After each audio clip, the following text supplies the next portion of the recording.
Assalamualaikum warahmatullahi wabarakatuh. Bismillahirrahmanirrahim. Alhamdulillahi rabbil alamin. Wassalatu wassalamu ala asyrafil anbiya'i wal mursalin wa ala alihi wa ashabihi wa ummatihi ajma'in, amma ba'd.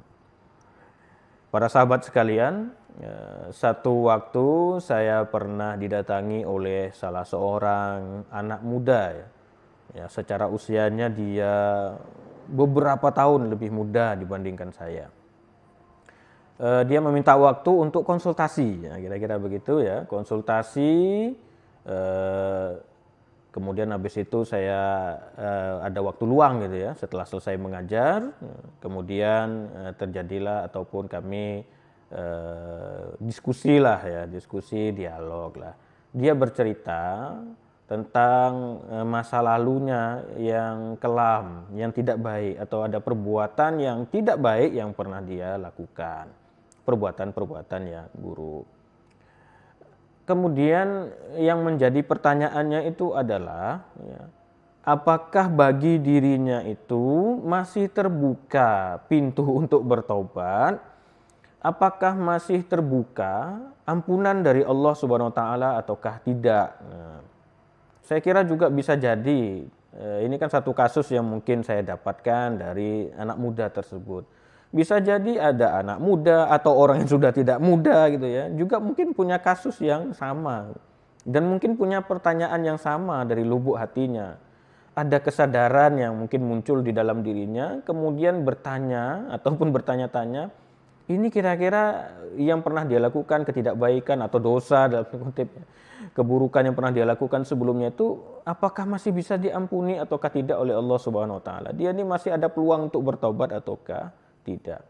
Nah, kadang-kadang orang bisa saja yang menjadi penghambat dia untuk melakukan kebaikan itu adalah punya pikiran yang tidak tepat gitu ya, pikiran yang negatif. Misalnya ya, tidak ada lagi peluang untuk bertobat. Allah tidak lagi bisa mengampuni dosa-dosaku. Misalnya punya pandangan-pandangan yang tidak baik seperti itu atau negatif seperti itu. Ya akhirnya mungkin karena sudah terlanjur melakukan itu, karena dia merasa sudah tidak ada lagi ampunan Allah, tidak ada lagi pintu taubat baginya, ya sudah akhirnya malah berterusan melakukan perbuatan yang tidak baik tersebut. Nah tentu hal ini harus di stop, hal ini harus dihentikan, dan tentunya kita harus memberikan ada jawaban-jawaban dalam Al-Quran ataupun hadis ya, pesan Nabi terkait dengan bagaimana sebetulnya ajaran agama kita menyikapi hal yang demikian. Maka saya katakan kepada anak muda tersebut bahwasanya ampunan Allah itu senantiasa terbuka. Maghfirah Allah itu sudah tersedia.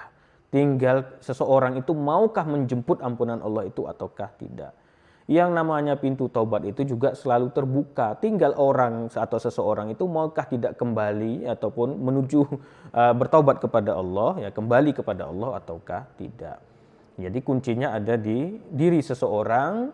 Ketika dia sadar akan perbuatan yang tidak baik yang pernah dilakukan, maka apa kemudian yang dia lakukan? Segera untuk berubah menjadi lebih baik, menuju Allah, meminta ampunan kepada Allah, ataukah tidak? Nah kuncinya di situ. Kemudian saya sampaikan juga begini, saya mengutip salah satu ayat misalnya dalam Quran surah Az-Zumar, ya. Kawan-kawan ataupun para sahabat mungkin bisa mencari ayat tersebut ya. Di situ Allah menyampaikan begini. A'udzubillahi minasyaitonirrajim. Bismillahirrahmanirrahim. Qul ya ibadiyalladzina asrafu ala anfusihim la taqnatu mir rahmatillah. Innallaha yaghfirudz dzunuba jami'a. Innahu huwal ghafurur rahim. Nah, salah satunya saya kutip ayat itu. Saya katakan kepada anak muda tersebut ya. Nah, di dalam ayat itu Allah menyampaikan qul ya, katakanlah ini. Ya ibadiyalladzina asrafu ala anfusihim la taqnatu mir rahmatillah. Wahai hamba-hambaku yang berlebih-lebihan melakukan hal tidak baik atas diri sendiri, atas diri mereka, la taqnatu mir rahmatillah. Jangan pernah berputus asa dari rahmat Allah. Nah, ini ada hal yang menarik. Yang pertama, orang yang melakukan perbuatan yang tidak baik itu, Allah memanggil dengan sapaan yang luar biasa. Allah memanggil wahai hamba-hambaku.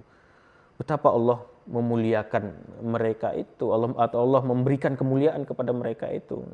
tetap Allah memandang mereka dengan pandangan yang sedemikian luar biasa kasih sayang Allah Subhanahu wa taala. Ya ibadi, wahai hamba-hambaku, kata Allah. Nah, kemudian kan di situ juga la taqnatu mir rahmatillah. Jangan berputus asa dari rahmat Allah. Nah, sebagaimana kita ketahui, di antara nikmat Allah yang besar itu adalah ya ampunan Allah Subhanahu wa taala dan surga. Ya. Allah ampuni dosa seseorang, Allah masukkan dia ke dalam surga, itu kan nikmat yang luar biasa, rahmat Allah yang luar biasa. Maka jangan berputus asa dari rahmat Allah. Nah, ini pesan orang yang sudah kadung berlebihan tadi, Allah masih tetap berpesan dan Allah memanggil mereka dengan hamba-hambaku.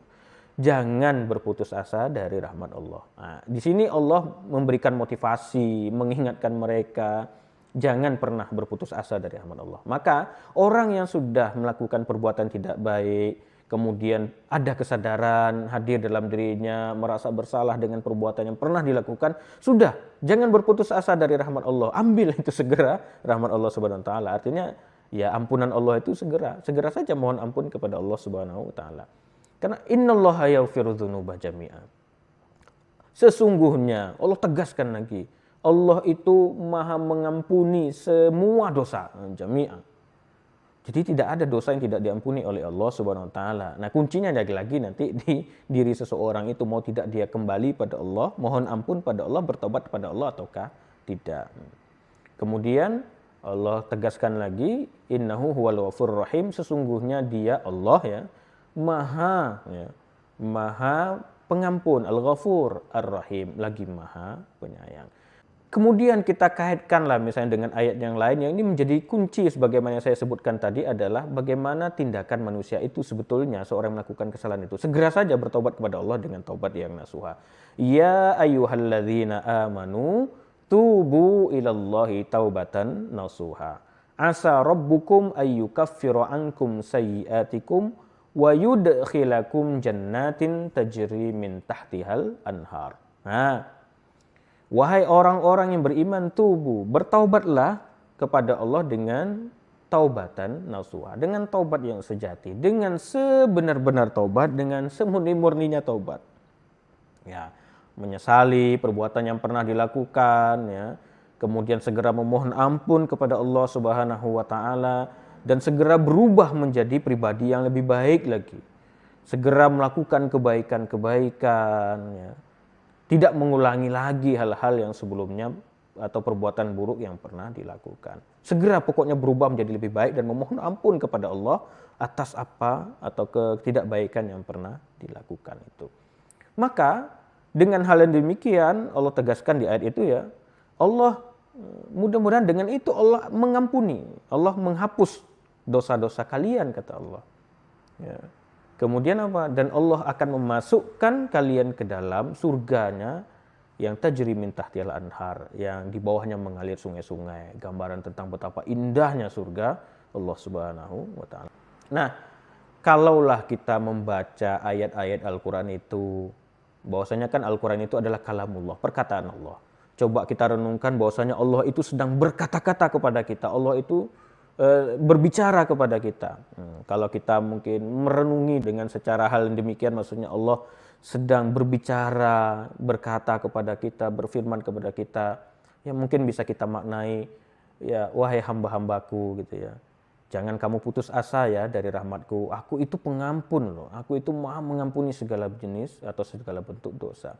Kuncinya, ya kalian bertobatlah kepadaku dengan tobat yang sebenar-benarnya, semurni-murninya taubat. Aku ampuni dosa kalian dan nantinya aku akan masukkan kalian ke dalam surga gitu. Allah memberikan sapaan kepada seorang, Allah berkata, berfirman, ya, berbicara kepada seseorang atau berbicara kepada kita melalui Al-Quran itu sendiri.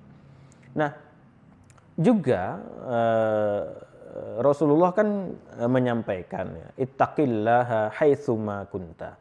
Bertakwalah kalian kepada Allah dimanapun kalian berada. Wa atbi'is sayyi'atal hasanata tamhuha. Nah ini, dan iringilah atau ikutilah perbuatan yang tidak baik yang mungkin pernah dilakukan dengan perbuatan-perbuatan yang baik, al-hasanah, kebaikan-kebaikan. Tamhuha, maka perbuatan yang baik itu akan mampu menghapus perbuatan yang tidak baik atau dosa-dosa yang pernah dilakukan. Nah, di sini maka orang yang bertobat kuncinya tadi ya segera memperbaiki diri, melakukan kebaikan-kebaikan. Sudahlah jangan terbebani oleh masa lalunya, sudahlah jangan terbebani oleh dosa-dosa masa lalunya. Sekarang fokus saja ke depan.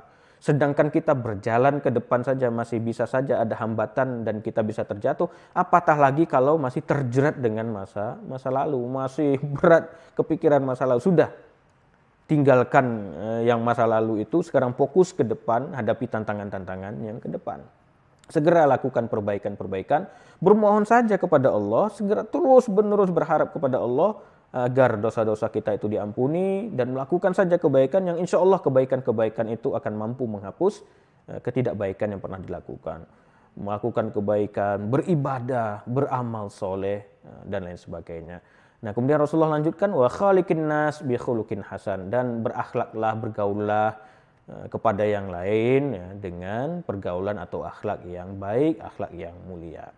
Ya, berinteraksi dengan yang lain, lakukanlah kebaikan-kebaikan dengan yang lain juga. Jadi hubungan atau kedekatannya itu tidak hanya kepada Allah, tapi juga bagaimana ajaran-ajaran yang kebaikan terhadap sesama manusia, terhadap alam, semesta alam itu juga dilakukan gitu.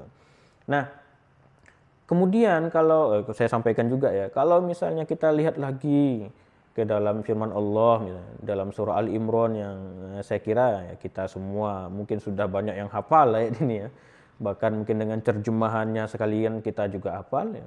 Di situ Allah berfirman, wasari'u ila maghfiratim mir rabbikum wa jannatin arduhas samawati wal ard uiddat lil muttaqin. Wasari'u ila maghfiratim mir rabbikum, dan bersegeralah kalian menuju atau kepada ampunan dari Tuhan kalian dan surga yang luasnya seluas langit dan bumi yang diperuntukkan bagi orang-orang yang bertakwa. Kalau kita tadi membaca misalnya dengan bahwasanya Allah ini sedang berbicara kepada kita, Allah sedang berkata-kata kepada kita, kita ini sedang membaca Al-Quran itu ya kita menghayati bahwasanya Allah ini sedang memberikan berfirman, berkata-kata kepada kita, maka kita bisa merenungi bahwasanya ayat itu seperti ini. Ya, Allah itu berkata kepada kita, wahai hambaku, ini loh ada ampunan dariku, ada surga yang aku siapkan luasnya seluas langit dan bumi misalnya gitu. Artinya luas sekali yang tidak terbayangkan oleh kita. Artinya surga itu atau ampunan itu sudah Allah sediakan. Ayolah gitu, kira-kira bacaannya gitu. Ayolah segera. Bahkan Allah memberikan motivasi kepada hamba-hambanya. Segera loh, ini jemput ampunanku. Nah, ini loh surgaku, segera. Jadi jemputlah ampunanku nanti supaya kalian bisa masuk ke dalam surgaku. Wah gitu. Jadi dengan rahmatnya Allah masukkan ke dalam surganya itu. Luar biasa. Jadi Allah sendiri telah ya, Allah sendiri menyiapkan ya, ampunan itu sudah disiapkan. Tinggal seseorang maukah segera untuk menjemput ampunan Allah Subhanahu wa taala ataukah tidak. Nah, lagi-lagi kuncinya ada pada manusia itu sendiri. Tentu manusia tidak lepas dari yang namanya silap, salah, perbuatan yang tidak baik dilakukan. Maka kita segera saja ya memohon ampun kepada Allah, melakukan kebaikan-kebaikan, kita bermohon kepada Allah ya. Ampunan itu Allah berikan dengan kita mohon ampun kepada Allah, Allah ampuni segala dosa kita itu dan Allah masukkan kita ke dalam surganya.